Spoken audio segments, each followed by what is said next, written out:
Bismillahirrahmanirrahim. Kita mulai. Assalamualaikum warahmatullahi wabarakatuh.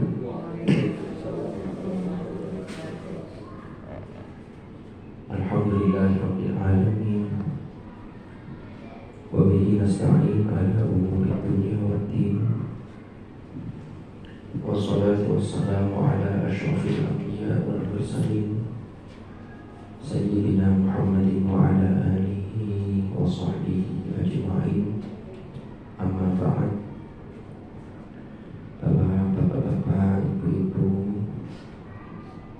jamaah Masjid Sabilillah dan yang mengikuti pengajian manasik di KPIU Sabilillah yang saya hormati, Alhamdulillahirabbil alamin. Pada hari ini kita diberi kesempatan oleh Allah untuk bisa hadir di majelis ini dengan niat thalabul ilmi. Kita sama-sama untuk mencari ilmu, mengkaji ridho Allah, yang ini spesifik memang terkait dengan ilmu manasik. Mudah-mudahan apa yang kita laksanakan ini benar-benar mendapatkan ridho Allah Subhanahu wa ta'ala dan mempermudah kita semua untuk segera dipanggil oleh Allah menjadi Dzul Rahmat, yaitu tamu-tamu Allah di Baitullah. Mudah-mudahan majelis ilmu ini juga menjadi majelis ilmu yang nafi'an mubarakan fi dini wa dunya wal akhirah, wa ala hadhihi niyyah wa ala kulli niyyatin shalihah wa ala ma nawaina wa ala ma nawahu as-salatu shalih. Thumma ila hadratin Nabi Mustafa Rasulillah Sayyidina Muhammad sallallahu alaihi wasallam wa ila silsilati masyayikhina fi ta'limina wa ta'allumina wa khasatan ila demi masyayikhina fi hadal masjid masjidina Sabilillah Kiai Syarif Talha Hasan wa jami'i al-asatidz wal ustadzah wa jami'i man hadara hadal masjid syaikhulillah. Al-Fatihah. A'udzu billahi minasyaitonir rajim. Bismillahirrahmanirrahim. Amin.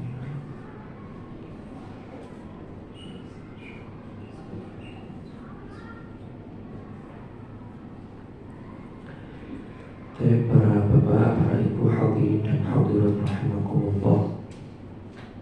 Ini mungkin untuk saya yang pertama di kami panjenengan. Maka dulu ada yang ikut yang periode pertama kemarin dari jenengan ikut. Sudah pernah ya pas saya ngisi? Halo? Pas praktek. Pas praktek yang di auditorium ya, yang terakhir ini. Baik, perkenalkan nama saya ini Muhammad Hashim. Ini sudah ada nomor WA-nya. Ini jadwal bimbingan manasik di KPIH Sabilillah, yang mana pada hari ini materi yang akan kita bahas adalah haji umroh beserta hukumnya. Nun sewu para rawuh, para bapak, para ibu, hadirin dan hadirat rahimakumullah. Ini dari beberapa materi ini, tentunya walaupun ini judulnya berbeda, tapi bisa jadi atau boleh jadi mungkin ada beberapa hal yang terulang, karena memang terkait dengan manasik, terkait dengan fikih haji, itu memang semakin sering kita ulang-ulang, itu nanti menjadi landasan teoritis, menjadi satu ilmu ketika nanti kita praktek di sana, ketika sudah melaksanakan haji yang sesungguhnya di tanah haram sana.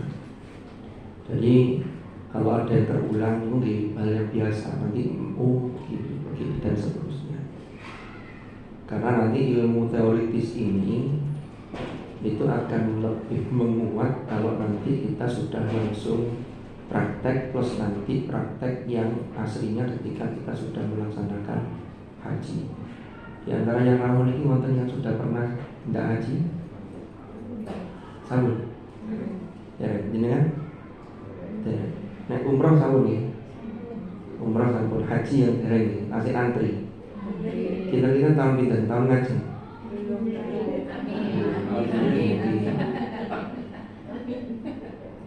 Nggih. Kula niki daftar niku 2013. Dulu pernah haji tapi sendiri. Itu tahun 2005. Waktu masih mahasiswa. Itu petugas. Tapi ya sekalian haji. Terus daftar lagi 2013 sama istri saya, tapi tidak tahu kalau dilihat di perkiraan itu 2030 mungkin sakit maju, mungkin masih sakit sarang panjenengan, atau mungkin dengan lebih dulu, tidak apa-apa. Karena haji itu kita ini diundang, haji itu tamu-tamu Allah. Maka mungkin dengan semangat itu mengikuti pengajian manasik ini termasuk salah satu wasilah yang bisa mempercepat keberangkatan kita untuk menuju tanah suci melaksanakan haji dan umrah. Para hadirin dan hadirat rahimakumullah, di penjelasan-penjelasan sebelumnya itu sudah dijelaskan mulai secara umum dan seterusnya. Makanya tadi saya sampaikan ini bisa jadi ada pengulangan, tapi tidak apa-apa. Karena materi yang sama itu disampaikan oleh orang yang berbeda, itu biasanya ada titik tekan dan ada penjelasan yang boleh jadi kemarin sudah dijelaskan kita tidak paham, dijelaskan lagi baru paham. Sudah paham, dijelaskan lagi tambah paham. Jadi kalau kita tidak ada masalah. Tetes yang pertama, kalau kita bicara mengenai haji, umroh dan hukumnya, maka hukum itu nanti kalau kita lihat di sini, ya, ini pertama ada hukum yang kemudian menjadi syarat wajib haji, haji dan umroh. Karena di dalam haji itu ada umroh wajibnya, kan? Terus nanti ada tinjauan yang disebut rukun haji, ada yang disebut wajib haji. Jadi ketika sudah pelaksanaan di sana. Saya sekarang masuk ke syarat. Artinya syarat ini syarat wajib. Kan kita ini sudah tahu kalau rukun Islam itu, bangunan Islam itu ada 5. Syahadat, sholat, zakat, puasa, dan yang terakhir adalah haji. Untuk yang nomor 5 ini kalau yang lain-lain, yang 4 ini, itu syarat wajibnya Islam balik berakal, ya, merdeka. Kalau puasa, ya walaupun budak tetap wajib puasa. Tapi kalau haji ada di sini merdeka, hurriyah. Tapi paling tidak 3 ini, sehingga yang 3 hal, yang 4 hal, syahadat jelas, karena syahadat itu pondasinya. Orang disebut beriman itu kalau mengucapkan 2 kalimat syahadat, dia sudah berikrar. Memang haji itu yang kelima, yang syarat wajibnya itu ada namanya istito'ah. Walillahi 'alan nasi hijjul baiti man istata'a ilaihi sabila. Sehingga orang itu muslim atau orang mukmin terkadang dalam hidupnya itu ada yang belum berkesempatan untuk haji karena syarat wajib yang nomor 5 ini, istito'ah, itu belum terpenuhi. Kan, mari muga-muga kula panjenengan iki saged memenuhi syarat wajib ini sehingga kita bisa menjadi bagian dari tamu-tamu Allah. Kan, Lah, ada orang itu hartanya banyak, tapi mau daftar haji saja. Lu kadang-kadang cek mikir-mikir, aku kate haji cek koyo ngene, akeh dosane. Lho tiyane ku lek nuruti akeh dosane nek meneng tok dalam boten-boten usaha. Niku nggih boten daftar-daftar. Akhirnya nek wedi tok. Padahal pahmi niku yang dari istitoah dari sisi maliyah itu sudah ada. Dari sisi untuk daftar sudah bisa. Waalaikumsalam. Jadi saya kasih ini dulu. Haji niku jangan sampai ada apa istilahnya dalam hati kita niku, mama, aduh engko ya apa ya, engko ya apa iso kanunasi pun, iku kondisi. Kadang-kadang kan kita mikirnya begini, aduh cocok tahun ngarep meros wayahe melunasi ini teko endi. Mungkin udah terpikir dalam benak kita. Wis pokoke nggih monggo. Jenengan donga, jenengan ikhtiar maksimal mbok carane apa ya Allah, donga teng pangeran. Muga-muga kula niki jenengan undang. Niku yang pertama. Makanya kalau kita lihat, ini nggak cerita dia ya.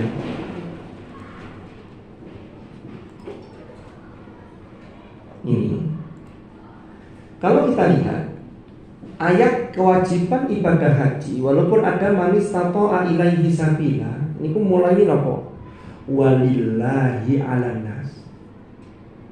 Ayatnya ini mboten wa 'alan nasi dulu wajib bagi orang-orang, mboten, tapi walillahi. Niku kata para ahli tafsir, kata ulama niku didahulukan walillah. Karena aspek haji niku lillahnya niku yang harus dikedepankan. Ya teman, semua ibadah tetap lillah, tetapi haji itu beda. Karena haji niku ibadah yang mencurahkan segala kemampuan, mulai sisi ruhani, kesabaran, ketakwaan, sampai sisi jasmani. Kan ngoten. Sisi jasmani niku bagaimana nanti di sana melakukan ibadah fisik. Kalau tidak mampu nanti bisa dibadalkan oleh orang. Tapi badalkan kan juga bayar. Dorong pakai kursi roda. Kan wonten mal atau harta yang dikeluarkan. Belum lagi ya ninggal keluarga. Wonten kadang-kadang ya Allah, semua ini kembali pada amalia seseorang ya. Wonten sudah sampai sana niku angen-angen pengin mulih makan di PT. Niku wonten kejadian kalau ini, rencana kalau cerita. Itu kok ono gak kalau ibadah eling omah makan iki. Wallahu a'lam. Wis pokoknya jenengan mboten usah kuwatir-kuwatir sing aneh-aneh, tapi sing penting mulai sakniki ditoto betul niatnya. Walillah. Kan apa? Lah lillah ini nanti dampaknya itu ada. Jadi ibadah haji niku, ini kan tiang sak dunia ini lumpuh. Ya walaupun tidak semuanya, tapi kan perwakilan dari masing-masing negara, termasuk Indonesia itu yang paling besar jumlah jamaah haji yang setiap tahunnya itu. Niku kalau sudah puncak haji, niku betul-betul kesabaran kita itu diuji. Ya, tapi nimale lillah, niki nek mboten lillah niku wis isine muring-muring mawon. Makanya ayatnya dimulai dari walillah. Jadi mulai jenengan daftar, mulai jenengan mendet porsi, mulai nanti ya Allah melunasi, lillah itu tidak boleh hilang sudah. Makin mau berangkat nih ngoten. Makanya ketika di sana kan simbol-simbol siapa kita itu dilepas semua.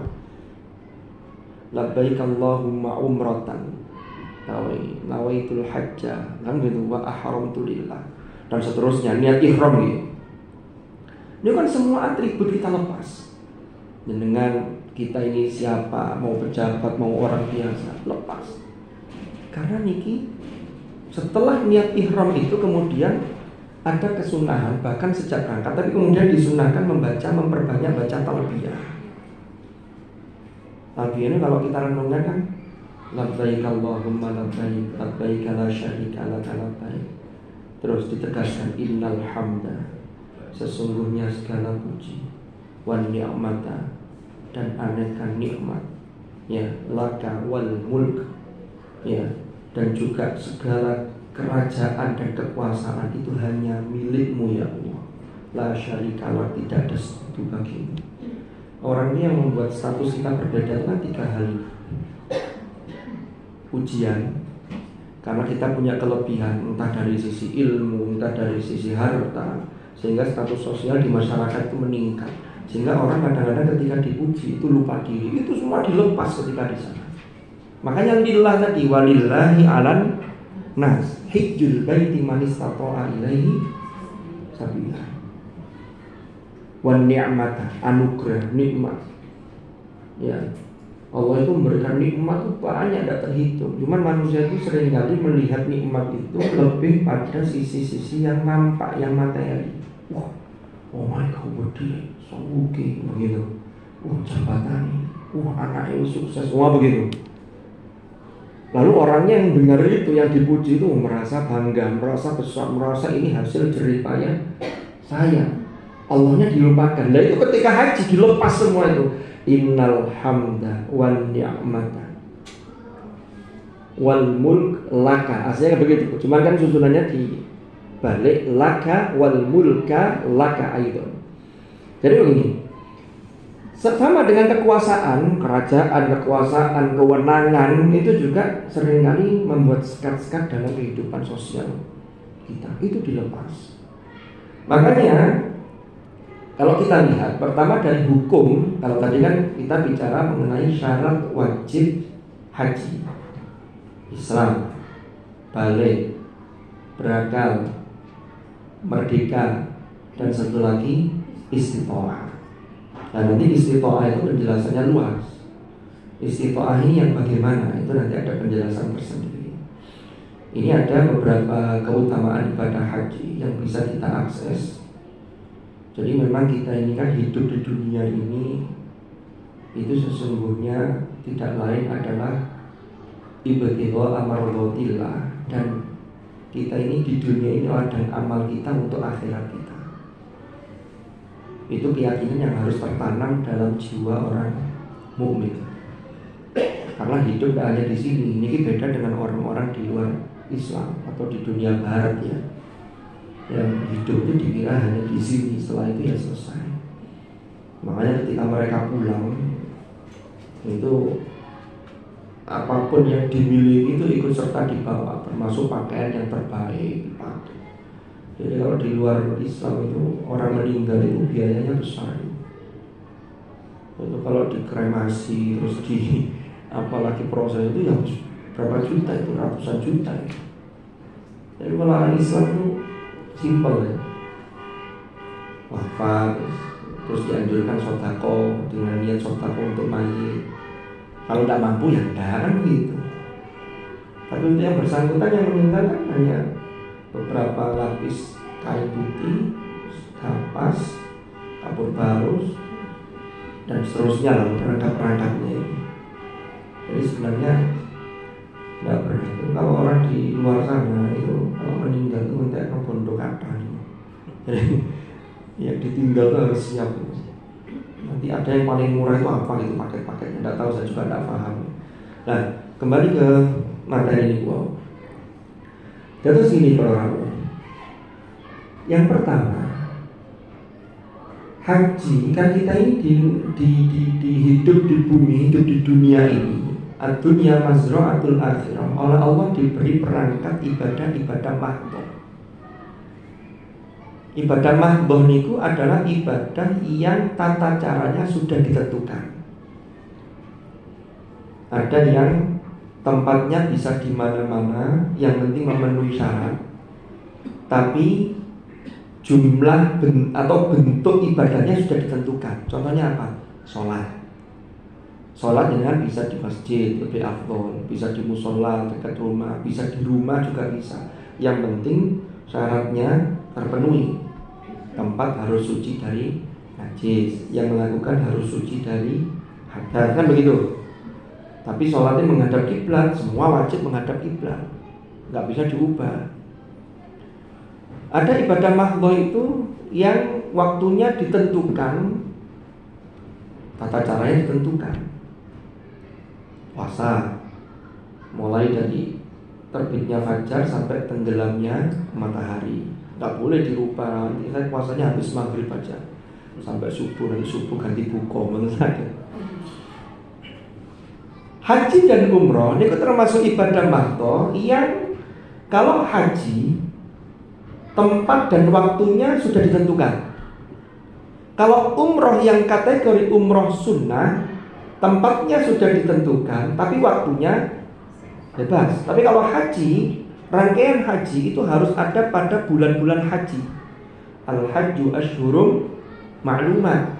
Haji itu yaitu bulan-bulan yang sudah diketahui. Kan ya?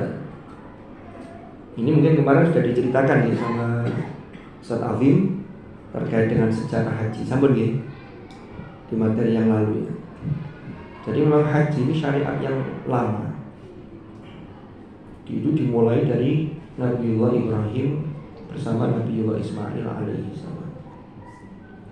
Hanya kemudian dalam prakteknya itu mengalami tahrif, ada penyimpangan. Sampai kemudian zaman Rasulullah setelah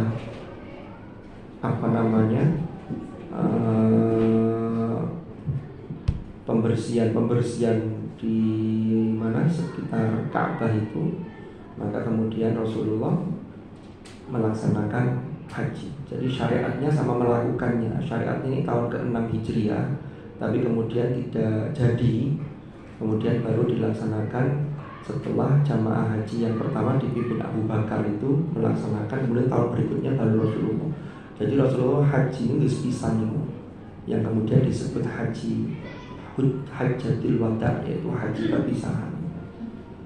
Itu ternyata untuk memberi pelajaran bahwa memang haji itu bagi seorang muslim istito'ah, man istato'a yang sabila, sebenarnya kewajibannya itu hanya sekali seumur hidup.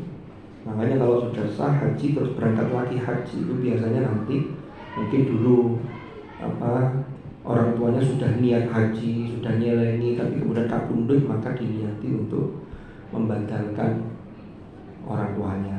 Itu biasanya. Jika kewajibannya sudah selesai, sudah ditunaikan. Kan? Jadi kembali lagi ke yang tadi.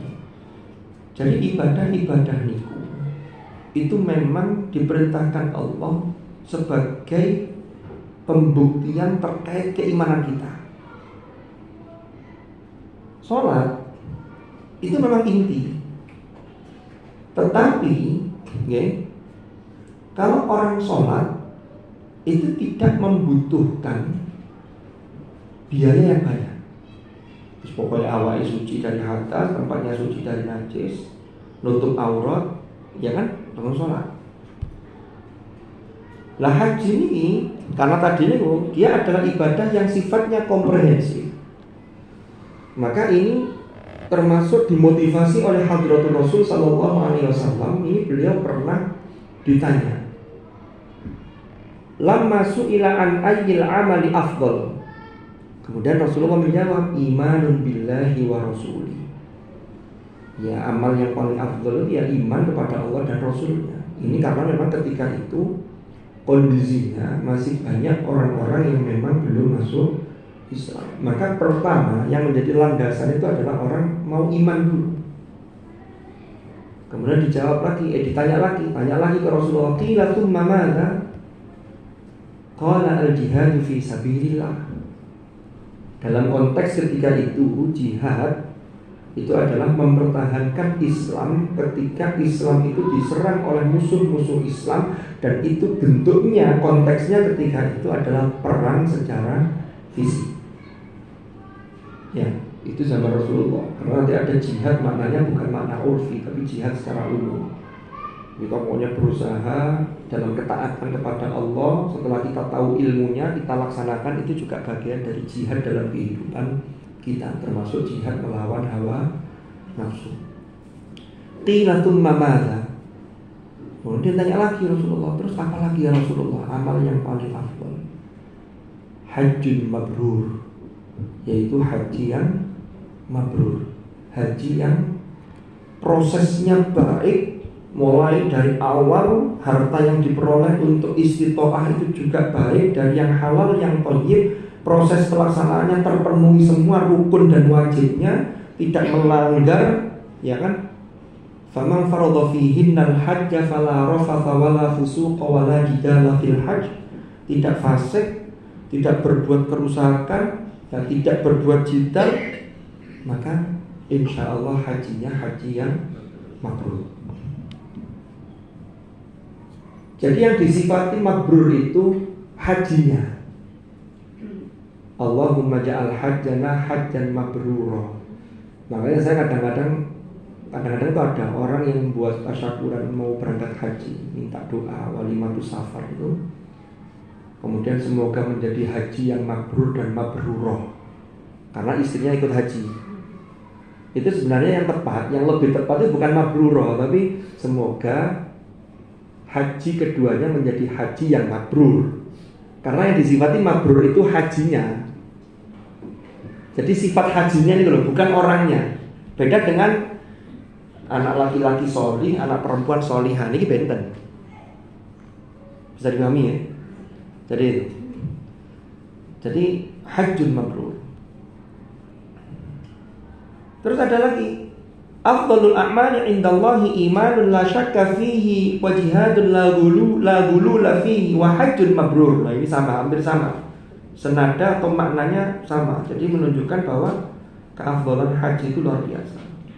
Terus wonten malih hadis, man hajjal baita falam yarfuth walam yafsuq raja'a min dunubihi ka yaumi waladathu ummuhu.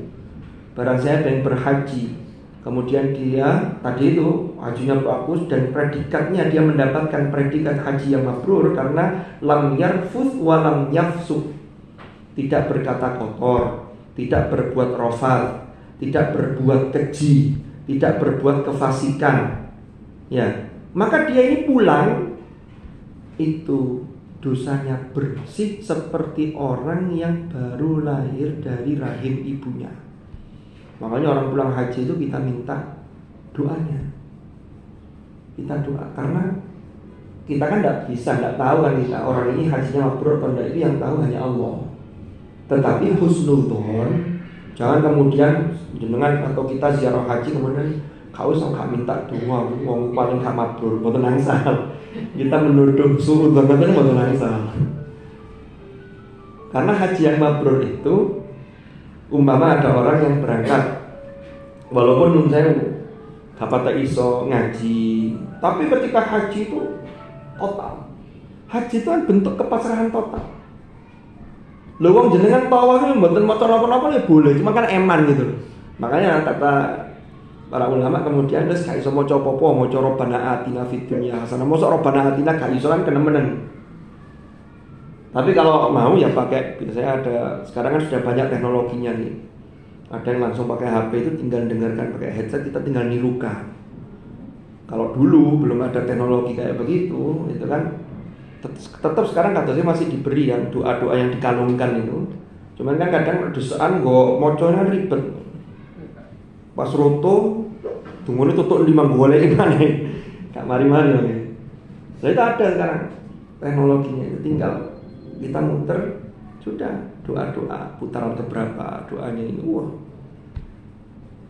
Jadi haji ini yang penting itu falam yarfuth walam yafsuq. Ya. Dan Arafah nih ngoten, di Arafah ini belum mboten lapo-lapo mboten dongan lho gak apa-apa sah. Yang penting berdiam di Arafah. Cuman kan eman, wong di situ tempat yang mustajab gitu loh. Wis rono-rono antrine suwi, kok kemudian tidak dimanfaatkan, dioptimalkan dengan baik, itu kan sangat eman sekali. Karena Arafah itu adanya ya 9 Dzulhijjah saja. Di luar itu, mau dengan umroh terus dikasih tahu ini Arafah, itu kan hanya untuk ziarah, ngasih tahu oh Jabal Rahman gitu. Kan biasanya dikasih tahu gitu. Ada tour, city tour itu tour termasuk ke tempat-tempat bersejarah, termasuk yang dipakai untuk prosesi haji. Itu kan apa namanya? Ya hanya di 9 Dzulhijjah. Jadi waktunya itu sudah spesifik sudah. Jadi yang penting tidak berbuat fasik. Makanya orang tidak berbuat fasik, orang tidak berbuat rafat, orang bisa menahan diri untuk tidak berkata seenaknya. Itu kan kalau kita mau menanggalkan pakaian kita. Artinya status sosial kita tadi itu labbaik Allahumma labbaik. Soalnya yang boten ngoten, waduh. Jangan diperlakukan rotok gak pas, padahal di sini itu pejabat. Protes, harus tak aku ini sopo. Lu kan kalau sudah begitu hati-hati. Itu bisa masuk kategori rafat dalam ucapan. Bahaya. Apalagi sampai berdebat, marah-marah dalam kondisi ihram. Ini berbahaya. Kalau sudah begitu, secara zahir itu sudah tidak qualified, tidak masuk kualifikasi mendapatkan haji yang mabrur. Itu secara zahir. Ya, tapi memang aturan kita yang zahir yang kita taati kan gitu. Nah, ini sama. Jadi orang yang innal Islam yahdimu ma kana qablahu wa innal hijrata tahdimu ma kana qablaha wa innal hajja yahdimu ma kana qablahu. Ini hampir sama dengan yang tadi. Jadi orang kalau asalnya kafir masuk Islam itu menghapus dosa-dosa yang sebelumnya. Makanya ada sahabat Rasul yang saya lupa namanya itu di perang Uhud itu. Sampai digambarkan begini, dia ini beramal sangat sedikit tapi diganjar dengan ganjaran yang banyak. Karena dia baru masuk Islam setelah subuh. Setelah itu dia ikut perang. Sebelum zuhur meninggal di medan perang. Jadi masuk Islam tapi tidak pernah sholat. Karena sudah wafat ketika sebelum zuhur. Masuk Islam setelah subuh, mlebu swarga. Mati syahid. Itu ada sahabat. Saya lupa tapi nanti kita baca lagi, kita mutola'an di sahabat ini. Nah ini al-umratu ila al-umrati kafaratun lima bainahuma wal hajjul mabrur laisa lahu jazaa'un illa al-jannah. Ini yang sering biasanya kalau orang walimatus safar kan ditulis al-hajjul mabrur laisa lahu jazaa'un illa al-jannah. Jadi haji yang mabrur. Karena orang haji mabrur itu kan tadi dosanya terhapus. Dia ini mengeluarkan hartanya, jiwanya, raganya dalam pengorbanan dan berjuang dalam ibadah haji. Lalu tidak ada grundelnya sama sekali, tidak berbuat fasik, maka predikatnya mabrur, maka tidak ada balasan yang pas, yang tepat kecuali surga. Maka nanti tinggal lihat parameternya. Orang nanti setelah haji itu ada peningkatan atau enggak. Itu kan kemudian kata para ulama, haji mabrur itu parameternya dilihat setelah dia pulang. Jadi setelah pulang itu apakah ibadahnya ada peningkatan dari sisi kualitas, dari sisi kuantitas. Jadi tidak hanya sekedar kalau dulu undangan tahlil biasanya di belakang tidak ada yang mempersilahkan, kalau sudah haji pindah di depan. Mau Pak Haji, bukan hanya itu. Itu kan urusan-urusan di level sosial di masyarakat. Tapi yang paling penting bagaimana individu kita ketika dengan Allah. Itu yang paling penting. Maka predikat haji itu bukan hanya sekedar untuk peningkatan status sosial, tapi yang lebih dari itu, yang paling penting bagaimana kita ingin menjaga haji yang mabrur itu dengan implementasi ibadah-ibadah yang ada peningkatan tadi itu.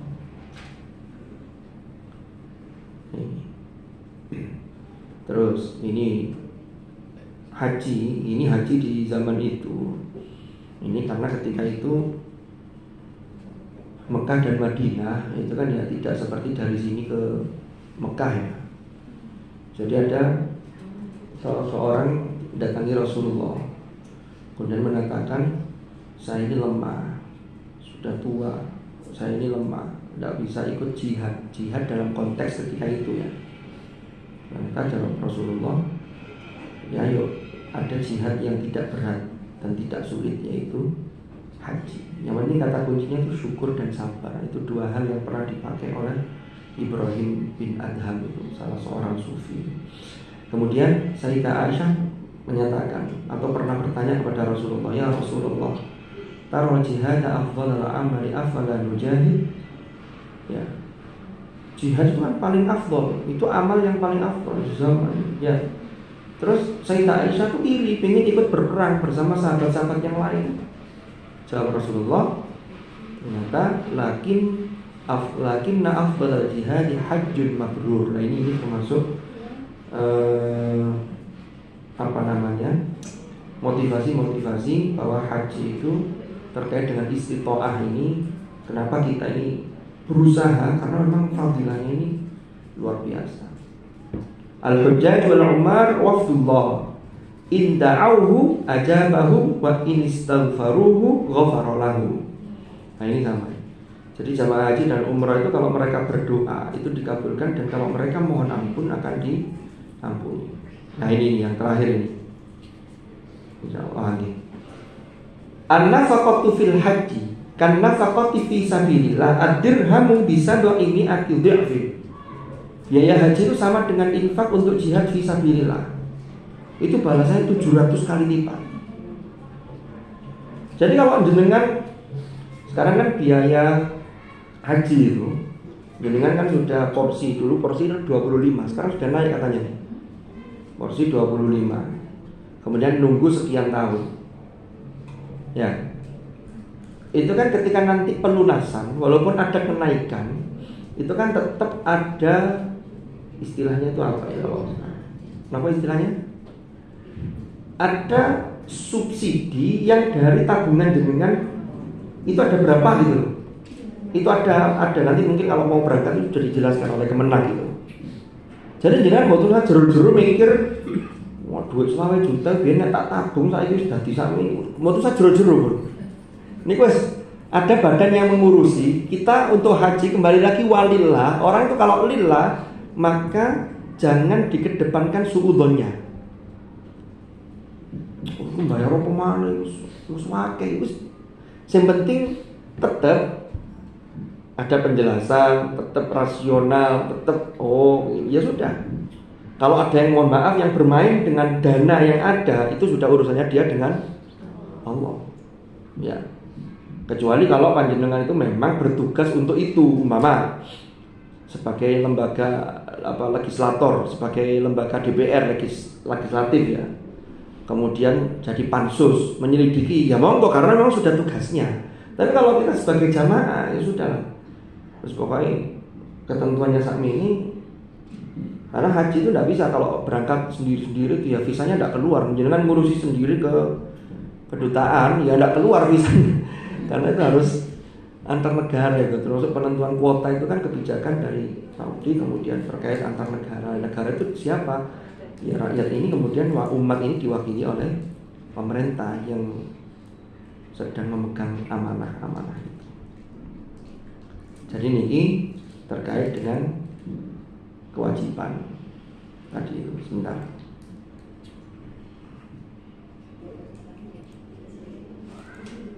Nah ini yang tadi. Jadi kalau Islam balik berakal itu sudah mafhum, merdeka nih mafhum. Istitoah tadi itu yang kita sampaikan tadi adalah syarat wajibnya. Maka istitoah itu pertama istitoah yang sifatnya maliyah, wis ono gawe daftar porsi, wis ono gawe iki. Atau kadang ada orang yang nanti oleh Allah dimampukan selama pertama niatnya ini yang ditata. Orang itu kalau keimanannya baik, itu pasti dalam hati kecilnya itu punya kerentek untuk bisa berhaji. Karena itu memang sudah fitrah. Jadi kalau lihat di ayat Al-Quran, la uqsimu bihadzal balad. Al-balad itu adalah kota Makkah. Allah niku menggunakan firman-Nya menggunakan hadza, kata para ulama, niku menunjukkan makna dekat. Jadi Mekah itu jauh jaraknya dari sini, tapi dekat di hati. Makanya kalau yang umroh, berangkat umroh, hati merasa ya Allah aku kapan ya Allah, sing wis tahu ya Allah kapan balik maneh. Kan ngoten. Sing haji ngoten. Ini lagi. Ya. Memang ada orang yang setiap tahun haji karena punya kewajiban membimbing jamaah. Karena jamaah Indonesia ini dari sekian persen itu ternyata masih banyak, persentasenya masih cukup tinggi yang belum memahami fikih haji. Karena mana-mana kalau sudah bayarnya segitu, jauh-jauh sana, antrinya lama, kok pas di sana tidak paham, sehingga ibadahnya jadi keter, ibadahnya jadi nggak sah kan emang. Makanya perlunya ilmu manasiknya tadi. Jadi kita persiapkan dulu betul-betul sehingga nanti ketika berangkat kita sudah siap dengan ilmunya. Tinggal nanti kalau ada masalah-masalah kecil di tataran teknis itu nanti bisa dikomunikasikan dengan pembimbingnya, kan begitu, dengan ketua kloternya, dengan pembimbing ibadah dan seterusnya. Ya, saya masih bicara mengenai syarat wajibnya dulu. Jadi syarat wajib itu sebelum berangkat. Kalau rukun dan wajib hajinya itu ketika nanti sudah di sana. Nah, sekarang saya ke situ. Para hadirin dan hadirat rahimakumullah. Sekarang saya mulai dari manasik. Banyak orang yang salah memahami tentang manasik. Dikira saya cik manasik di sabilillah. Nanti kalau berangkat itu sudah hajinya. Padahal manasik itu adalah proses ketika panjenengan sudah di sana, ketika melaksanakan prosesi rangkaian-rangkaian yang terkait dengan haji dan umroh. Itulah yang disebut dengan manasik. Makanya kalau di sini berarti bukan manasiknya tapi latihan manasik. Ini berangkat dari sabda Rasulullah Sallallahu Alaihi Wasallam. Beliau bersabda, "Khudhu anni manasikaku." Kata Rasulullah begitu. Ambillah dariku. Ini sabda Rasulullah kepada para sahabat yang kemudian oleh para sahabat diteruskan sampai kepada kita. Sampai kemudian para imam-imam mazhab di dalam fikih-fikih beliau itu beliau sudah menetapkan, oh yang menjadi rukun haji ini, yang menjadi wajib haji ini. Kalau rukun haji itu kalau ditinggalkan atau tidak dilakukan maka hajinya tidak sah.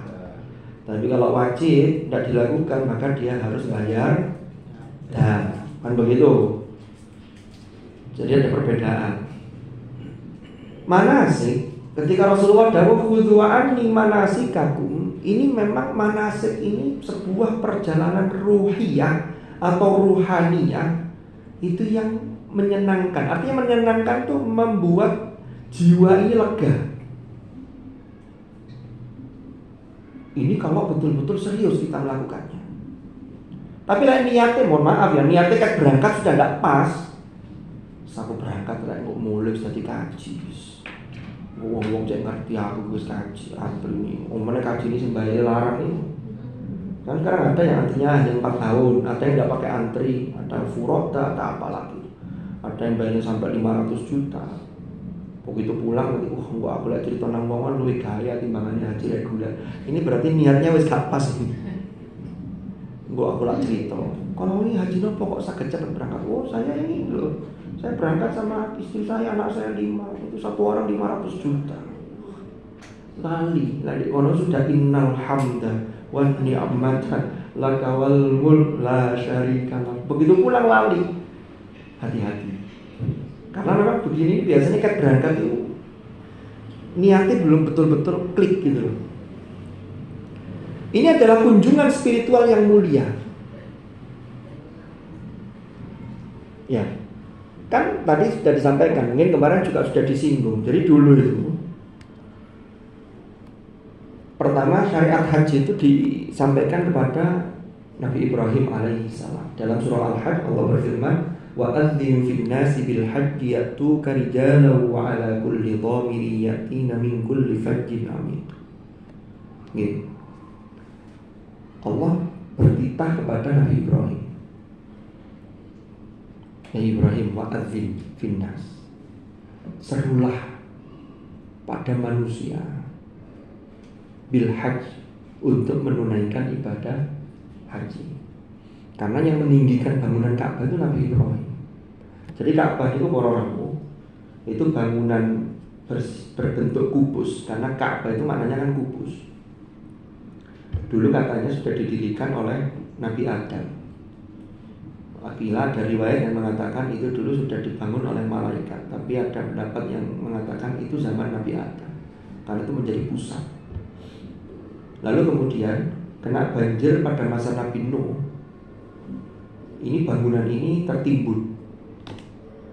Kemudian pada masa Nabi Ibrahim itu ketika punya anak namanya Ismail dari istri yang asalnya budaknya Sarah, kemudian dihadiahkan kepada Ibrahim, punya anak namanya Ismail. Kemudian Sarah ini meminta Ibrahim untuk memindahkan Ismail jauh dari dia. Karena Sarah ini kan istri yang oleh Sarah sendiri, Hajar ini itu Sarah itu kan sampai sepuh tidak punya anak. Kemudian ketika dapat hadiah budak namanya Hajar, kata Sarah, sudahlah Ibrahim, kamu nikahi saja Hajar. Ternyata punya anak Ismail di usia yang sepuh. Akhirnya Nabi Ibrahim mendapatkan bisikan wahyu untuk membawa Ismail itu ke sebuah tempat yang jauh. Bukan hanya jauh, tapi lembah yang tandus. Kan gitu. Itu ternyata ditunjukkan di situ tempatnya itu dekat dengan bangunan Ka'bah yang sudah tidak terlihat. Ada kan? Mana sudah diceritakan ini. Kemudian dibawalah oleh Ibrahim Ismail yang masih bayi dengan ibundanya namanya Sarah itu ke daerah itu. Itulah yang disebut dengan daerah Bakkah. Makanya nanti ayatnya inna awwala baitil wudi'a lin-nasi lalladzi bi Bakkah mubarakah wa hudal lil alamin. Begitu sampai di sana, padang pasir tandus, tidak ada apa-apa. Nabi Ibrahim doa, Rabbana inni askantu min dzurriyyati. Wonten di surat Ibrahim 7:13. Maka akhirnya Rabbana inni askantu min dzurriyyati biwadin ghairi dzi zar'in 'inda baitikal muharram. Ya Allah, inni askantu, ya Allah ya Tuhan kami, sesungguhnya aku menempatkan sebagian keturunanku itu di lembah yang ghairi dzi zar'in, yang tidak memiliki tanaman. Jenenge tempat gak duwe tanaman itu, di situ tandus, tidak ada air. Tapi Nabi Ibrahim punya satu model keyakinan. Ini contoh tadi ya. Kenapa haji itu walillah? Karena Ibrahim itu peletak yang pertama itu juga lillah. Jadi mulai berangkat itu lillahnya itu kuat sudah. Begitu diletakkan di situ, inni askantu min dzurriyyati biwadin ghairi dzi zar'in. Tapi tempat ini yang engkau tunjukkan ya Allah yaitu inda baitikal muharram. Ini dekat dengan rumahmu yang terhormat, rumahmu yang dimuliakan, yaitu Al-Ka'bah Al-Musyarrafah. Makanya orang tuh melihat Ka'bah itu kalau keimanannya baik itu mesti melihat pertama itu mesti nangis. Lalu doa kan, Allahumma zid hadzal baita, kan begitu. Ta'ziman wa tasyrifan dan seterusnya itu. Tambahkanlah pada bait ini, pada Baitullah ini kemuliaan, keagungan, dan tambahkanlah bagi orang yang memuliakannya, orang yang mengagungkannya itu juga tambahkanlah kemuliaan dan kebaikan dan seterusnya. Wes, akhirnya diletakkan di situ. Jangan bayangkan, ini biasanya diceritakan sama khotib Idul Adha. Cuma tidak tahu di masjid mana, biasanya ada yang menyampaikan ini. Terus perintahnya Allah, Nabi Ibrahim tidak nunggu di situ, suruh ninggal lagi pulang ke Sarah. Ya, di daerah Hebron di Palestina. Jauh zaman itu. Perjalanannya kalau tidak unta ya jalan kaki. Wallahu a'lam. Tidak ada pesawat. Mau itu sebelum Masehi. Nabi Ibrahim itu kalau panjenengan baca di kitab Qisasul Anbiya ditulis oleh Imam Abdul Fida Ibnu Katsir, itu hanya meninggalkan bagi Hajar dan Ismail yang masih bayi itu nopo? Mek sekantung kurma sama sekantung air. Hajar tanya ke Ibrahim gitu, Mas, kalau bahasa Malang ya, Sam gitu. Mau Mas gitu ya. Jadi kan serius mau meninggalkan kami berdua di tengah lembah tandus ini. Ibrahim belum menjawab. Karena Ibrahim dari sisi manusiawi dia, iya yo bojoku, anakku tak tinggal di sini. Kalau sopo-sopo, kalau banyu. Kan jawab Ibrahim. Tanya lagi Hajar. Sampai serius. Sampai beberapa kali wakilah salah sama Rod. Sampai terakhir Hajar tanyanya begini, Allahu amaraka kita. Sik Mas. Sampeyan ninggalno aku karo anak sampeyan sing jek bayi iki lho. Apa Allah yang merintahkan ini? Begitu ditanya apa Allah yang merintahkan ini, Ibrahim menjawab dengan mantap, "Na'am, iya nggih. Saya diutus oleh Allah." Apa jawaban Hajar? "Idzan huwa lan yudayyi'ana." Oh, kalau begitu pasti Allah tidak akan menyia-nyiakan kami. Loh, berarti itu saja dari Ibrahim sama Hajar, Ismail masih bayi. Itu saja lillahnya sudah didahulukan. Makanya walillahi 'alan nas hijjul baiti man istata'a ilaihi sabila. Akhirnya ditinggallah Hajar di situ dengan Ismail yang masih bayi. Lah mek nyun sewu. Hajar posisinya waktu itu sebagai ibu yang masih menyusui. Mungkin Ismail waktu itu masih ASI eksklusif. Ya belum 6 bulan. Kan? Padahal kita tahu produksi ASI dari seorang ibu yang punya anak bayi itu harus disupport dengan gizi yang memadai. Sekarang sudah ada kapsulnya dari daun apa? Daun apa? Yang bisa memperlancar ASI. Daun katu dan seterusnya. Semacam-macam lah. Terus camilane marning barangnya ya.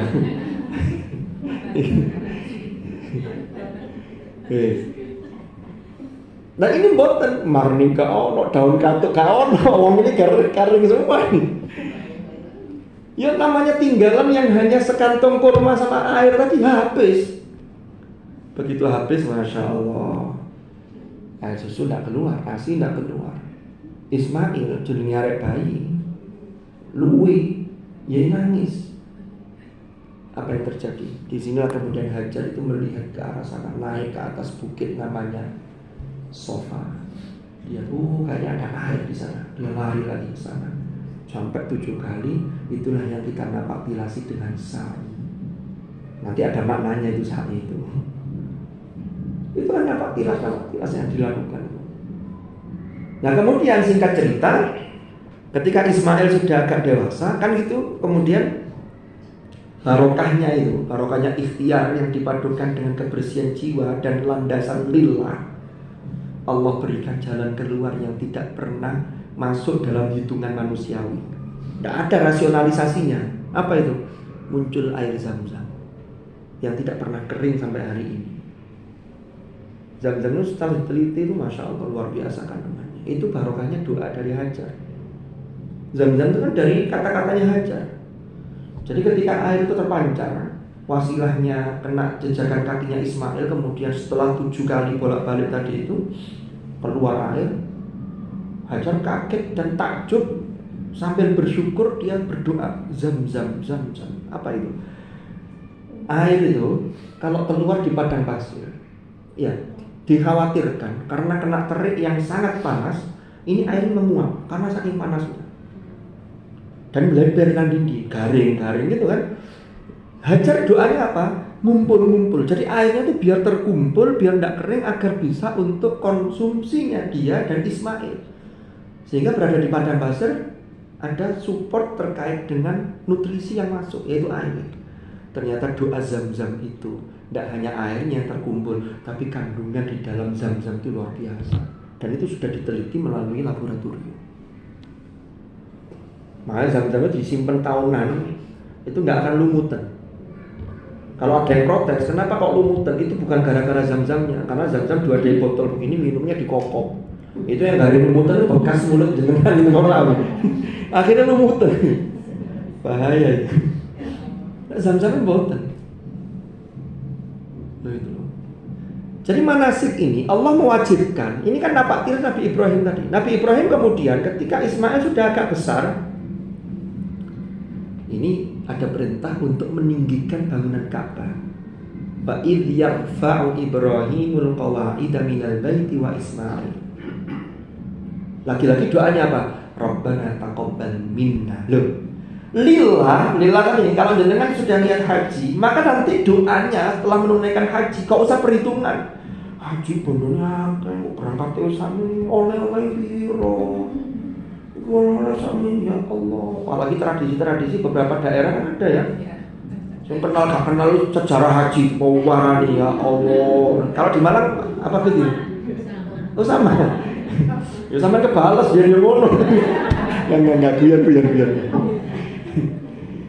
Ya itu memang ada tradisi. Wes bismillah, ngeten niku.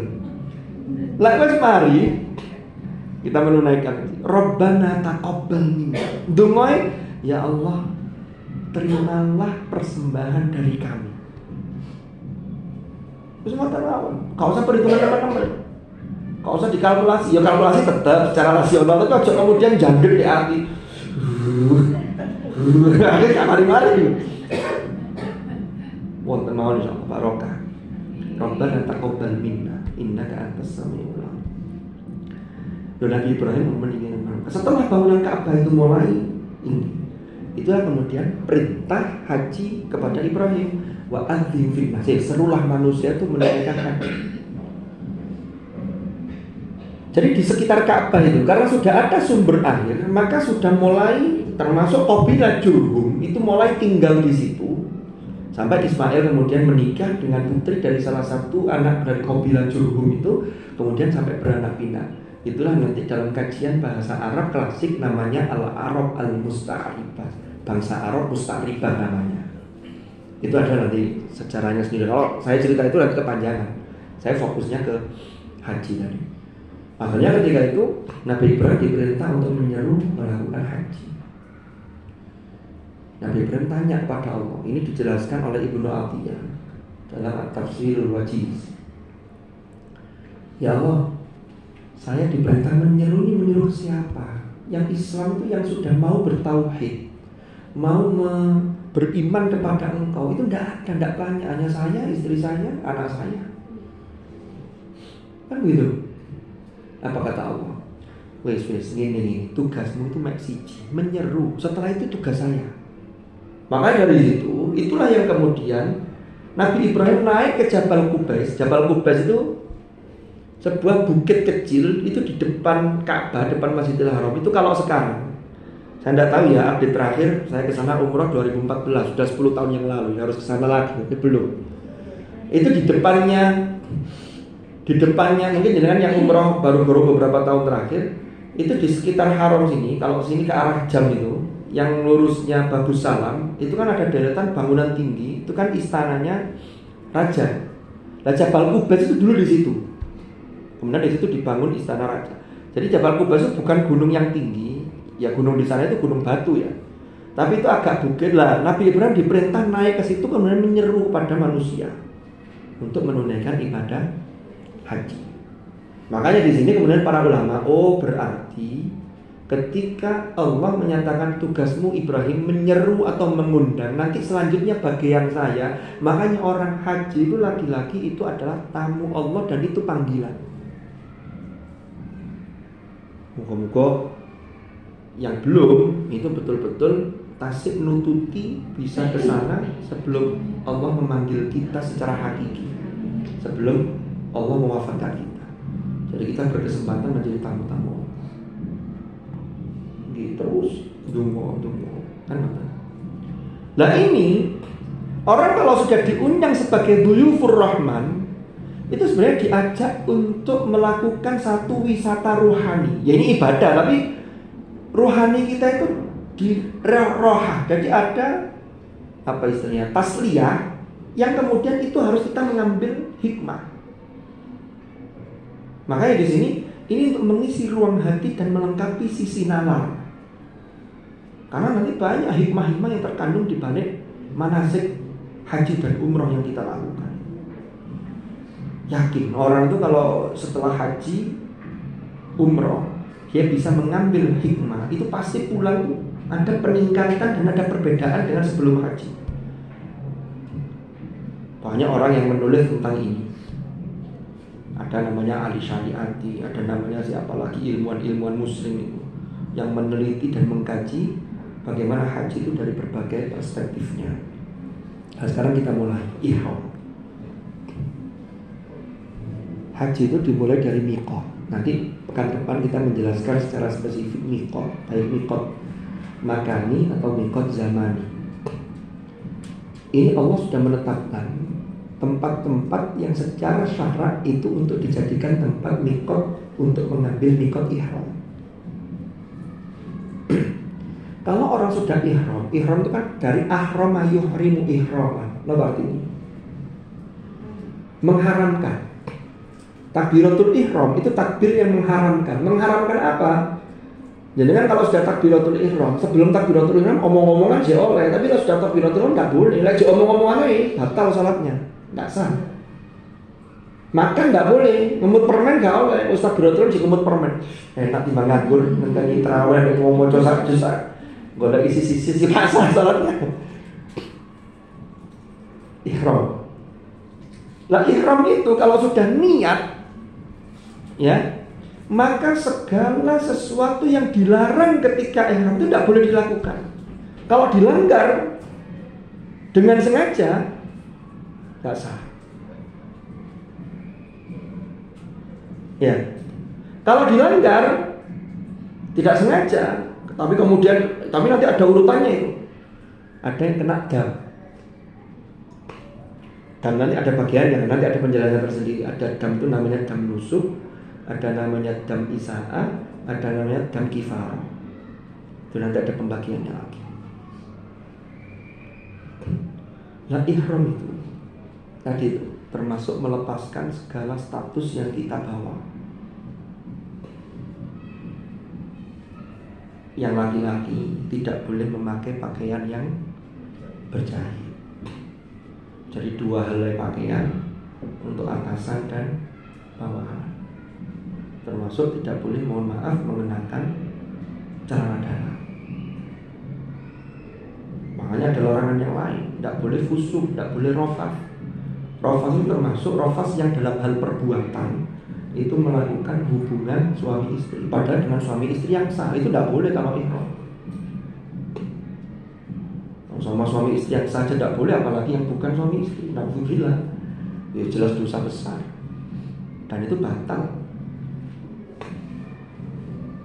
Kan begitu. Nah ini makanya implementasinya niat haji itu menanggalkan pakaian apapun yang kerap dijadikan ajang kebanggaan dan kesombongan, baik pakaian status sosial, baik pakaian secara zahir. Karena kita itu kan seringkali yang membedakan itu kan pakaiannya.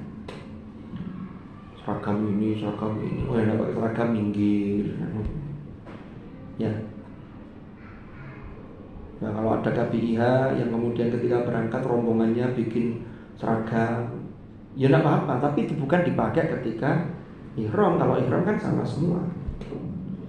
Itu kan biasanya dipakai umpama ketika umroh, lalu kemudian ziarah kemana, atau ketika di masjid, ketika tawaf yang sifatnya sunnah, bukan tawaf yang bagian dari ihram wajib ini. Kan kita itu setiap datang ke Masjidil Haram itu kan kesunahannya itu kan tawaf. Jadi sampai mau sholat, datang sebelum waktu sholat, datang itu tawaf. Itu sebagai pengganti sholat tahiyatul masjid, itu sebagai penghormatan.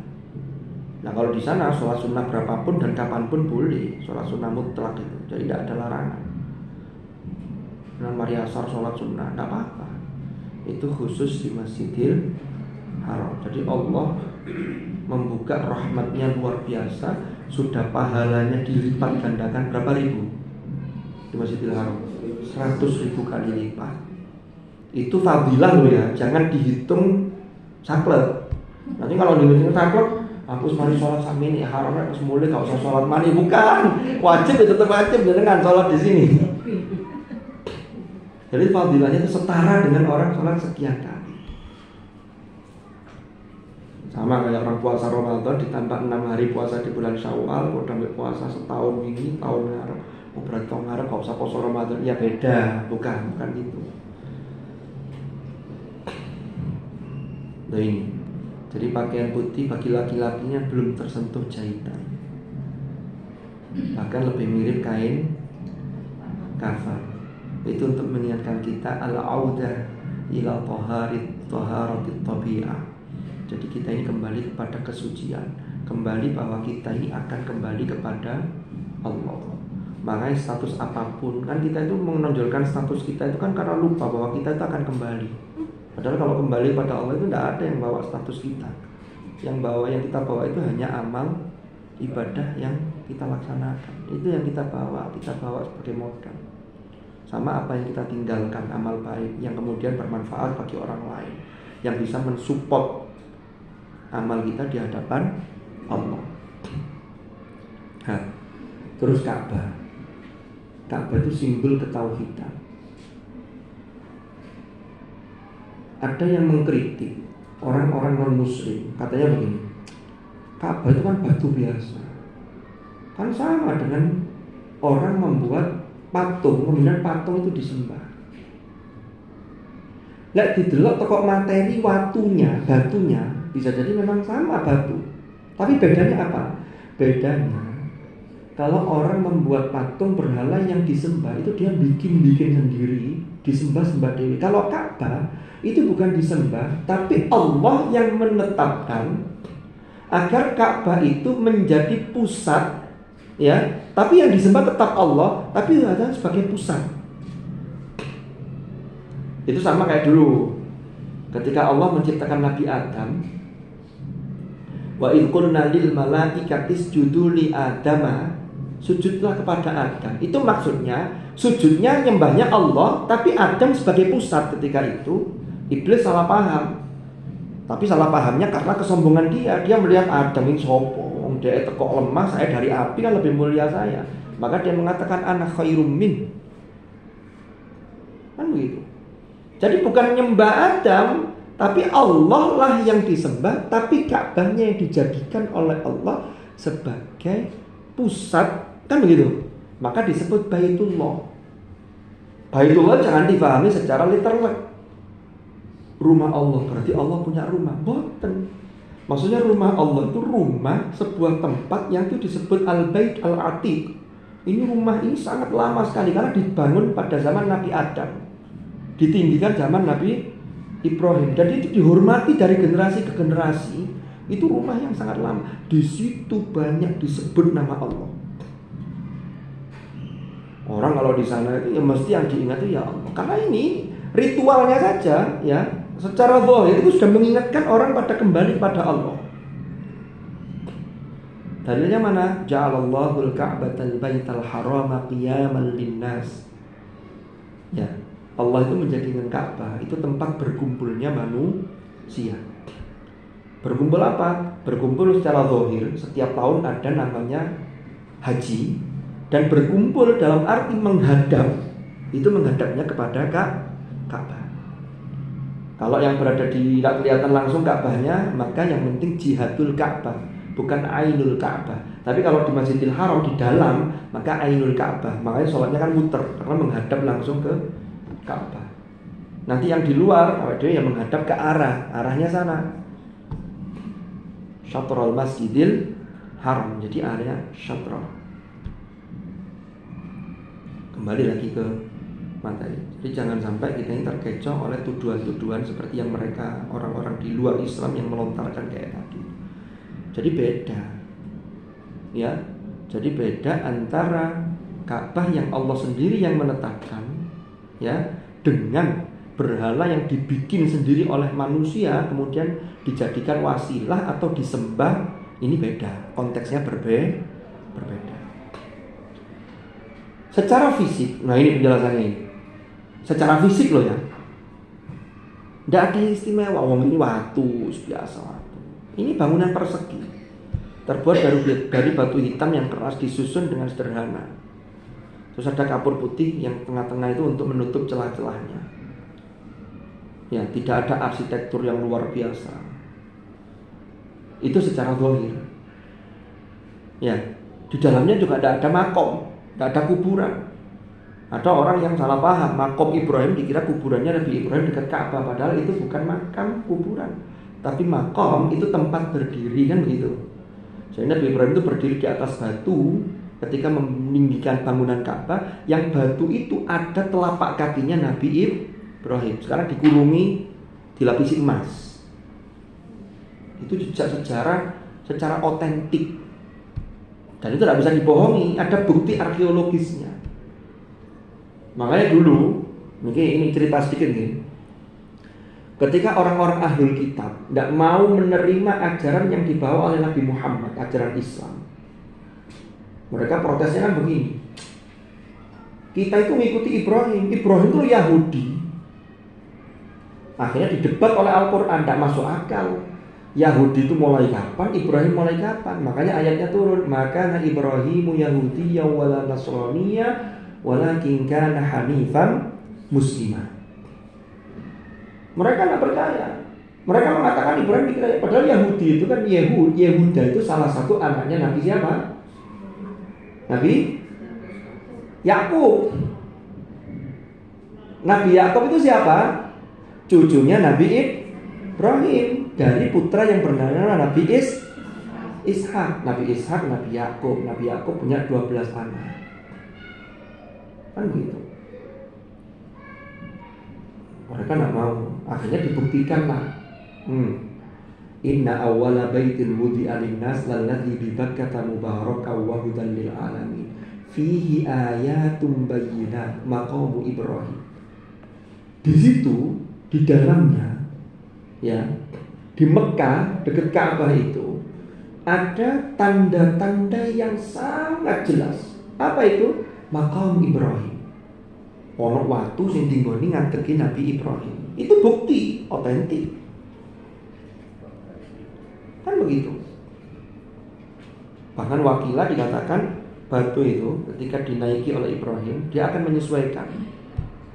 Kalau sekarang kayak bukan pondasi, pondasinya sudah ada. Ini kan Ibrahim meninggikan. Batu itu bukan yang pondasi, tapi batu itu sebagai andang. Andang apa bahasa Indonesianya? Kenapa jenenge Mas Gufron? Bukan kayak orang bikin bangunan terus ada, kalau sekarang andangnya kan dari besi. Ngopo sih istilahnya apa? Iya pijakan, tapi ada istilahnya yang istilah kerennya sekarang itu loh. Apa? Minggu. Jadi dulu sederhana, apa namanya? Scaffolding ini watu niku. Jadi watu itu lek Nabi Ibrahim butuh lebih tinggi, itu naik dia. Munggah. Atas izin Allah. Sehingga bekas telapak kakinya itu membekas di situ. Saking mendirikan itu. Jadi ini ketika orang menuju Ka'bah, maka yang diingat itu Ka'bah itu menjadi sarana untuk mengingat Allah. Jadi yang pernah umroh itu merasakan satu hal yang memang berbeda dengan ketika sholat tidak di hadapan Ka'bah. Tapi semestinya ruh atau rasa itu dibawa ketika kita pulang. Kan mata. Sholat di hadapan Ka'bah itu ya Allah nikmat. Bahkan saya dulu tahun 2005 itu berangkat ke sana itu tidak pakai bayar. Jadi di depan Ka'bah itu sikil itu kayak gak mancik macam, karena kayak ngipi rasanya. Lah karena tidak bayar kan dapat apa tugas, jadi petugas tenaga musiman itu mahasiswa. Ya itu pengalaman rohani. Ya terus Ka'bah itu. Ini sisi-sisi bagaimana kita ini menggali hikmah di balik bangunan Ka'bah ini. Ka'bah itu dalamnya kosong. Ya dulu pernah dibuat nyimpen senjata-senjata perang. Makanya orang kalau di dalam Ka'bah, masuk ke dalam Ka'bah, itu sholatnya kan bisa ngadep kemanapun. Tapi tentunya kalau masuk ke dalam Ka'bah itu harus sudah menyelesaikan tawafnya. Orang tawaf kan tidak boleh menyentuh Ka'bah, tidak boleh menyentuh Hijr Ismail juga tidak. Karena Hijr Ismail itu termasuk bagian dari Ka'bah yang di luarnya itu. Dulu tempat nyantolkan ingon dombanya siapa? Nabi Ismail. Di situ. Jadi ini menunjukkan dan mengajarkan pada kita bahwa antar kita seorang hamba dengan Tuhan itu sesungguhnya tidak ada penghalang. Tapi yang menghalang itu adalah dosa-dosa sendiri, dosa-dosa kita sendiri yang kita lakukan. Itulah yang menjadikan seseorang itu jauh dari Tuhan. Makanya ketika kita haji, ketika umrah, kita mengupgrade. Makanya kalau niatnya sudah lillah tadi, orang pulang dari sana itu mesti ada peningkatan. Kalau enggak kok pancetai, berarti ada yang salah dengan lillahnya tadi. Mungkin niati. Kalau niatnya sudah tidak pas, maka nanti berimbas pada yang lain-lain kan begitu. Jadi ini adalah rumah tauhid. Itu kalau kita bicara tadi itu sisi zahirnya, hikmah yang terkandung di balik itu. Jadi ketauhidan. Jadi ketika Ka'bah itu menjadi satu simbol, kita menghadap, semua umat itu menghadap kepada Ka'bah yang tujuannya adalah menyembah kepada Allah, itu sesungguhnya adalah simbol ketauhidan. Jadi sudah, tidak yang lain-lain. Jadi dalam Islam itu luar biasa sesungguhnya. Ya. Inna awwala baitin wudi'a lin-nas lalladzi bi Bakkah mubarakah wa hudan lil alamin. Kan begitu. Terus tawaf mengelilinginya sab'ata asywat, 7 putaran. Dimulai dari rukun mana? Rukun Hajar Aswad. Ya.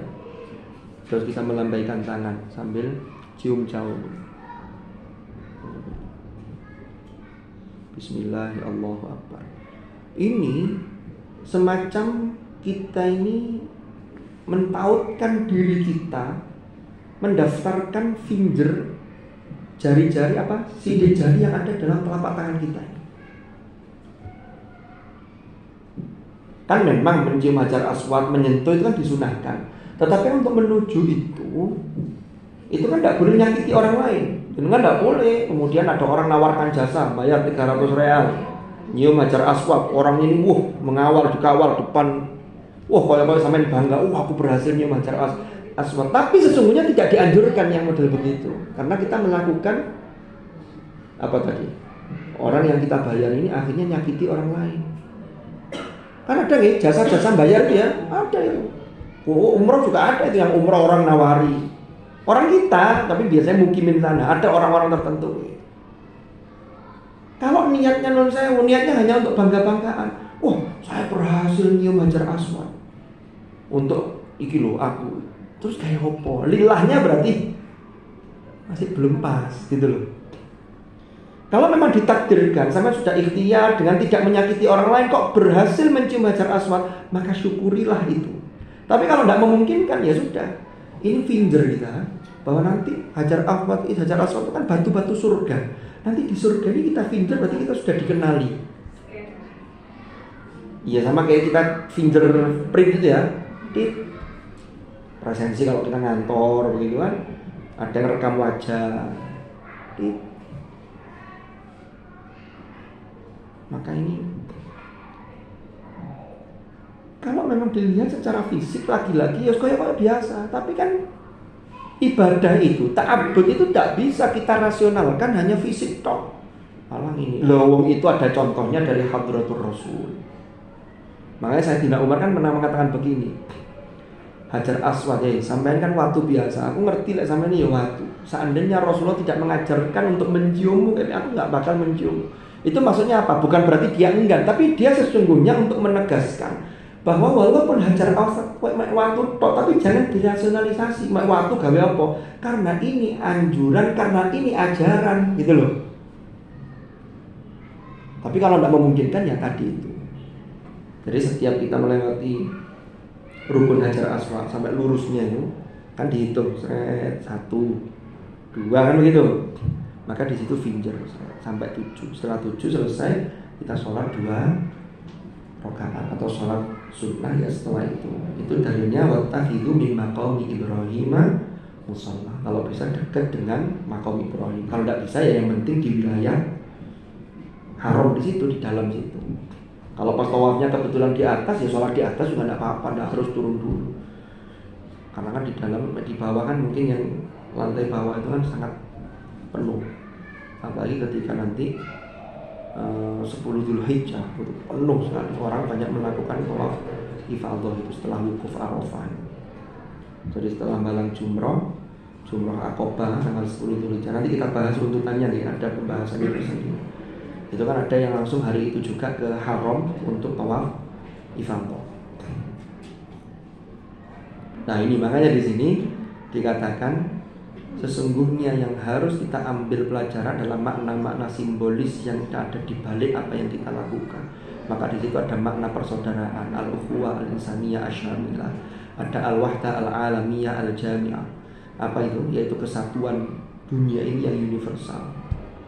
Karena ayatnya tadi itu ja'alallahul ka'batal baital haram qiyaman linnas wasyahrul haram wal hadiya wal qalaf dan seterusnya. Nah ini tawaf. Sudah mari. Tawaf ini berputarnya hati mengelilingi kesucian ilahi, maka disimbolkan dengan tawaf. Dan nun saya, ini saya sampaikan ya, agama Islam itu kita bersyukur banget.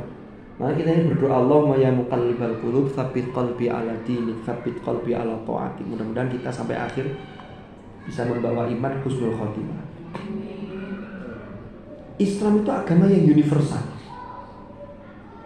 Mana apa maksudnya universal? Ajaran di dalam Islam itu tidak ada yang bertentangan dengan sisi manusiawi. Hanya kita dilatih untuk mengendalikan sisi hawa nafsu kita agar terarah. Kan ada? Ada syariat puasa, syariat haji. Haji itu kalau masih ihram, belum tahallul. Kalau haji nanti belum tahallul yang kedua, tahallul besar, istri atau suami yang halal itu tidak boleh. Sama kayak puasa kan, Ramadan, durung wayahe buka, belum adzan maghrib, masih haram. Walaupun itu istri yang halal, kan begitu. Itu di manage. Jadi agama Islam universal, tapi tidak ada larangan dalam Islam tuh. Laki-laki punya dorongan pada perempuan terus tidak boleh menikah. Kalau mau dekat dengan Tuhan tidak boleh. Tidak ada begitu. Kalau agama lain ada yang katanya kalau mau dekat dengan Tuhan itu dia harus meninggalkan sisi duniawi, termasuk terhadap pasangan. Tidak boleh. Makanya seumur hidup dia tidak menikah. Tapi Islam tidak. Islam diarahkan. Jangan bersani. Konsep toharoh saja ya. Toharoh kan bersuci. Dalam Islam toharoh itu menggunakan apa? Air. Baru nanti kalau tidak ada air kan ada aturannya lagi. Membersihkan hadas atau najis, toharoh dari najis atau dari hadas itu air. Air itu apa? Air itu universal. Karena siapapun manusia yang hidup pasti butuh air. Mohon maaf, ada di yang lain di luar Islam. Itu kalau toharoh itu katanya harus dengan bunga 7 rupa. Saya tidak sebut agamanya apa. Tapi ini nggak universal. Kenapa? Nah iya kalau di Indonesia nyari bunga 7 rupa gampang. Kalau orang hidupnya di padang pasir, golek kembang 1 rupa ya angel gak karuan. Ngomong itu golek macam itu. Garing, betul itu. Terus suguhan. Jadi kan kalau haji nih, kalau bisa minum itu selalu minumlah air zam-zam, karena itu suguhan Allah terhadap tamu-tamunya. Ya. Terus pokoknya apa caranya unjuknya air zam-zam di hotel zam-zam. Nggak sak botol bawaan bisa. Biasa sekali kalau terpaksa pas sebelum masjid masih makan di hotel itu ya tidak apa-apa, tapi perbanyaklah zam-zam karena zam-zam itu suguhan Allah yang universal. Apalagi kandungannya tadi sudah saya ceritakan di awal tadi. Jadi suguhannya itu bukan kopi, teh, soft drink, enggak. Kalau kopi, teh, soft drink itu enggak universal. Suguhannya kopi. Nanti orang yang mohon maaf gula darahnya tinggi, itu mesti mikir-mikir, ini kopi ini gulanya kakek gula, waduh. Oh mana teh, pesannya teh tawar kan begitu, padahal enggak universal itu. Tapi kalau air putih, orang sehat, orang punya bawaan sakit apapun, zam-zam, ma'u zam-zam 5 syuribalah, itu kata Rasulullah. Itu berarti kan universal. Tawaf itu gerakannya melawan arah jarum jam. Kalau jarum jam kan begini, titiknya itu di sebelah kanan, diputeri. Tapi kalau tawaf, Ka'bah itu berada di sebelah kiri. Ternyata sudah diteliti oleh ahli. Itu sangat universal dan itu sesuai fitrah manusia, tabiat manusia. Makanya orang tawaf 7 kali itu tidak akan pusing karena muternya benar. Ini sesuai bagaimana bumi ini melakukan revolusi ya. Rotasi dan revolusi berkeliling dan mengelilingi matahari itu sama dengan ketika orang tawaf. Maka orang tawaf itu tidak pusing. Kalau dengan balik, tapi tidak sesuai dengan tuntunan manasik ya. Aku tawafnya balik, ya jangan ketabrak di wong akeh. Tapi ya jangan, jangan itu aneh-aneh, tidak sah. Karena ibadah ta'abbud, tidak bisa dipertanyakan. Yang ada itu kita menggali hikmah. Tidak bisa mempertanyakan begini. Wong sing batal itu duduk muka kok, sing tak mudani duduk raiku, wah ganti sing diwudani liyane. Nggak bisa, walaupun yang batal selain muka, tapi yang wudhu tetap urutannya ya muka, kedua tangan kan begitu. Itu namanya ta'abbud. Tawaf juga begitu. Ternyata kalau orang itu seandainya arahnya itu berbalik, posisi Ka'bah di sebelah kanan, itu ternyata menurut tabiat manusia itu kalau dilakukan tidak sampai 7 kali itu orang tidak kuat. Kenapa? Pusing. Kau usah dicoba. Tapi itu penelitiannya ngoten. Jadi ini agamanya, ajarannya memang luar biasa. Belum lagi nanti sisi-sisi apa istilahnya, hikmah yang bisa kita ambil di dalam ini. Nah nanti, ini mungkin nanti akan saya percepat terkait dengan hikmah-hikmahnya. Nanti insya Allah kita akan juga masuk ke materi ini. Nanti ini mengarah, jadi ini kita lanjutkan insya Allah pada pertemuan yang akan datang. Sekaligus nanti kita masuk ke materi tentang miqat, mulai dari pengertian miqat, dasar hukum miqat.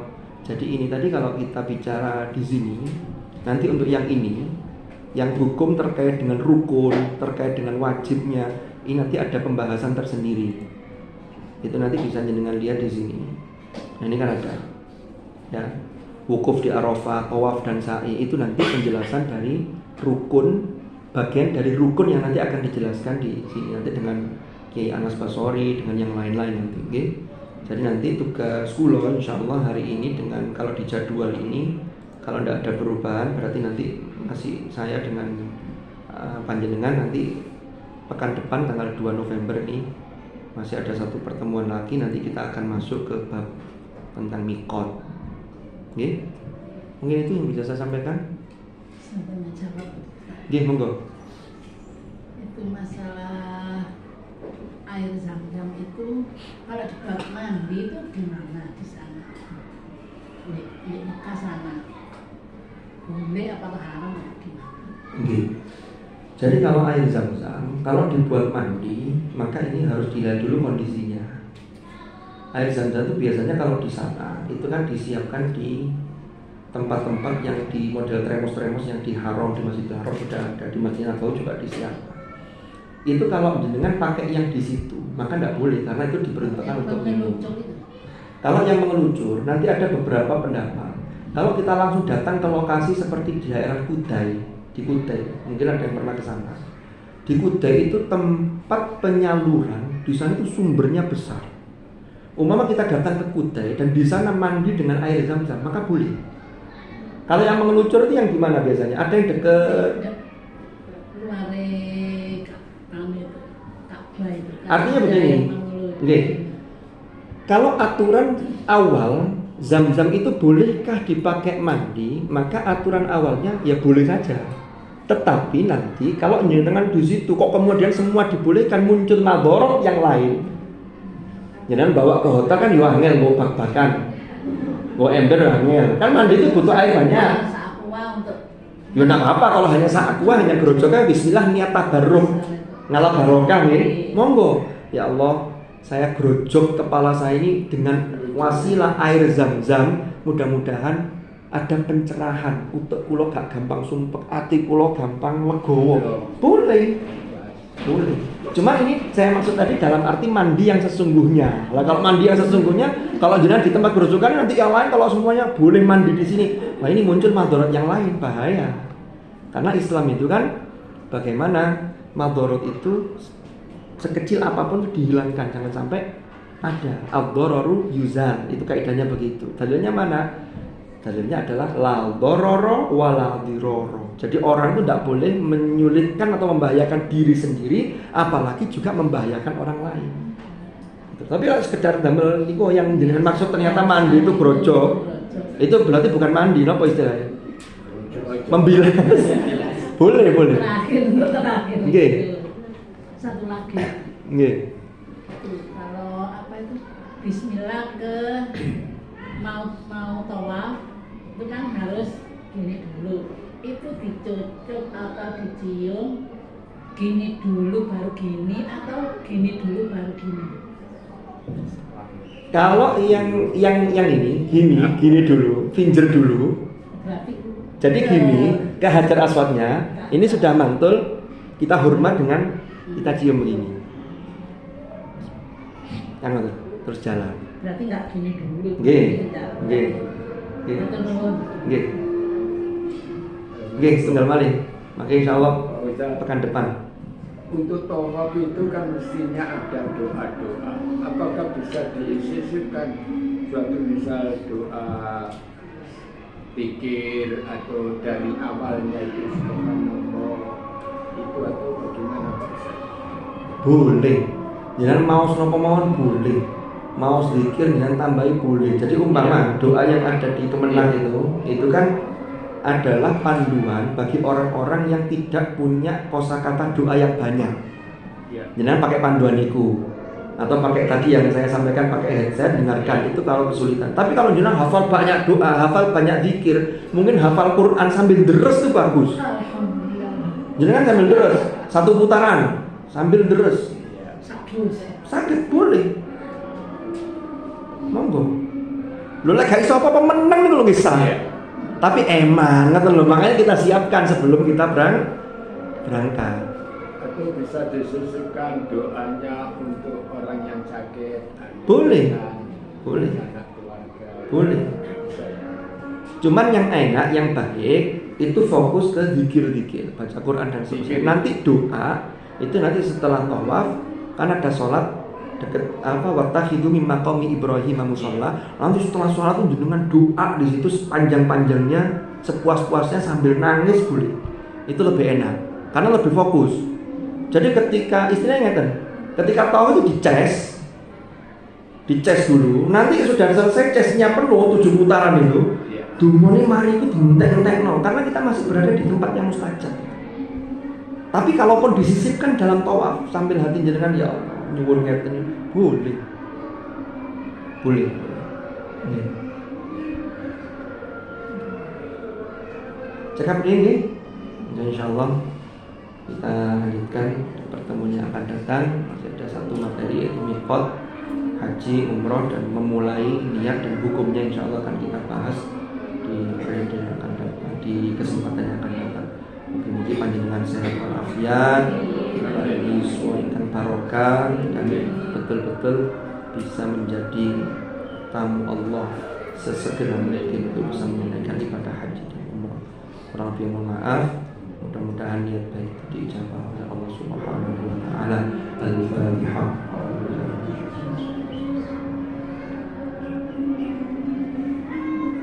Bismillahirrahmanirrahim. Alhamdulillahirabbil alamin. Allahumma fa'alna ma 'allamtana wa bima 'allamtana wa 'allimna ma yanfa'una warzuqna ilman nafi'an. Allahumma ya Allah yassir wa la tu'assir yassir wa umurana kullaha la hawla wa la quwwata illa billah.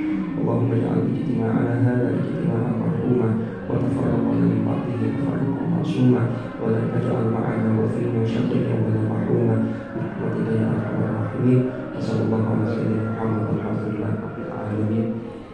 هدانا الله واياكم اجمعين. امين. الى اخرنا كفاره المجلس. سبحانك اللهم وبحمدك اشهد ان لا اله الا انت استغفرك واتوب اليك. صلى الله على سيدنا محمد والحمد لله رب العالمين. هدانا الله واياكم اجمعين. السلام عليكم.